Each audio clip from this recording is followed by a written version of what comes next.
महाराणा प्रताप पर दिए गए बयान को लेकर उठे विवाद पर राज्यपाल गुलाब चंद कटारिया की सफाई वीडियो जारी कर दी प्रतिक्रिया। पंजाब के राज्यपाल गुलाब चंद कटारिया द्वारा गोगुंदा में आयोजित एक कार्यक्रम के दौरान महाराणा प्रताप को लेकर दिए गए बयान के बाद विवाद गहरा गया था। करणी सेना सहित विभिन्न सामाजिक संगठनों ने कटारिया पर महाराणा प्रताप के अपमान का आरोप लगाते हुए विरोध दर्ज कराया था। विवाद बढ़ने के बाद रविवार को महामहिम राज्यपाल गुलाब चंद कटारिया ने एक वीडियो जारी कर अपनी प्रतिक्रिया दी।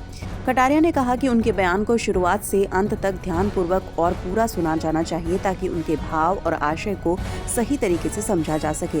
राज्यपाल ने स्पष्ट किया कि वे सदैव महाराणा प्रताप के विचारों, आदर्शों और उनके संघर्ष से प्रेरित रहे हैं।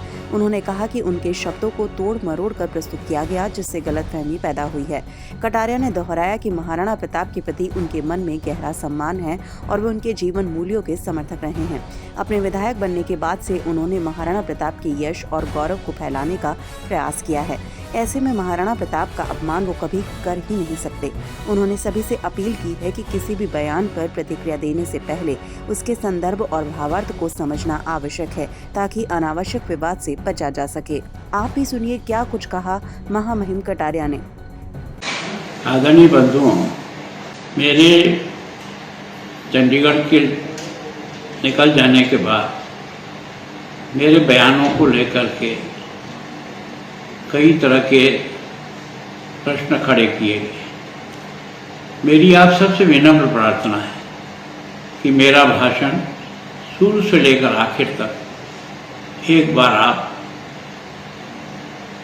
सुन लें, मेरे भावों को सुन लें, मेरे शब्दों को सुन लें, मेरे मन में प्रताप के प्रति कितनी श्रद्धा है, आस्था है, विश्वास है। पहली बार मैं नया 33 साल की उम्र में एमएलए बनकर गया था, तब मैंने आग्रहपूर्वक प्रताप के इस शौर्यपूर्ण जीवन को मेवाड़ में स्थापित किया जाए।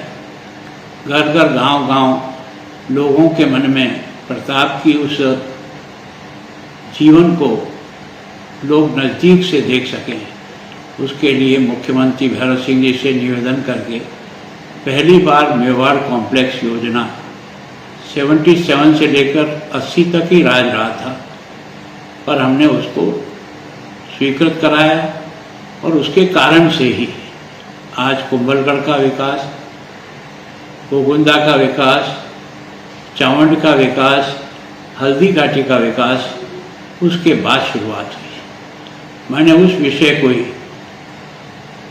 इस रेफरेंस में कहा था कि कांग्रेस का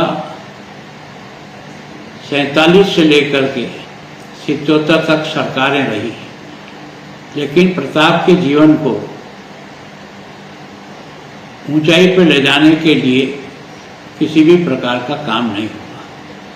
हमने पहली बार उसकी शुरुआत भी की, उसको निरंतर आगे बढ़ाया और अब की बार भी सरकार ने अपने बजट में प्रताप से संबंधित स्थानों को और विकसित करने के लिए 175 करोड़ रुपए की स्वीकृति दी है। मेरा कहने का भाव वो था कि हम लोगों ने प्रताप के उस शौर्यपूर्ण जीवन को जन जन तक पहुंचाने, आने वाले पर्यटक को भी प्रताप की गाथाओं से परिचित कराने के लिए ये सारे के सारे विकास प्रारंभ किए। ये विकास कांग्रेस भी कर सकती थी, इतना लंबा कालखंड रहने के समय में भी ये मेरा उस पर भाव था।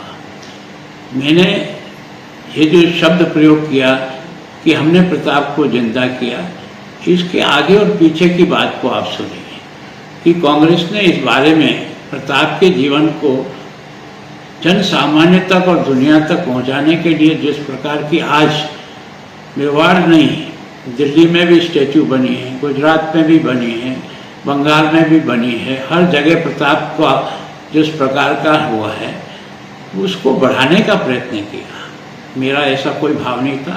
फिर भी अगर किसी को केवल ये कि हमने जीवित किया ये शब्द, इतना सा टुकड़ा अगर आपको बुरा लगता है तो मैं इसके लिए क्षमा चाहता हूँ कि मेरा भाव ये नहीं था कि हमने किया। हमने कहा कि हमने प्रताप को सब प्रकार से ऊंचाई देने के लिए जो भी प्रयत्न सरकार की तरफ से हो सकता था और आप जितनी भी स्टैचू प्रताप की लगी हुई है, जहाँ भी लगी हुई है, उसका समय नोट कर लें कि कब लगी है, किस साल में लगी है।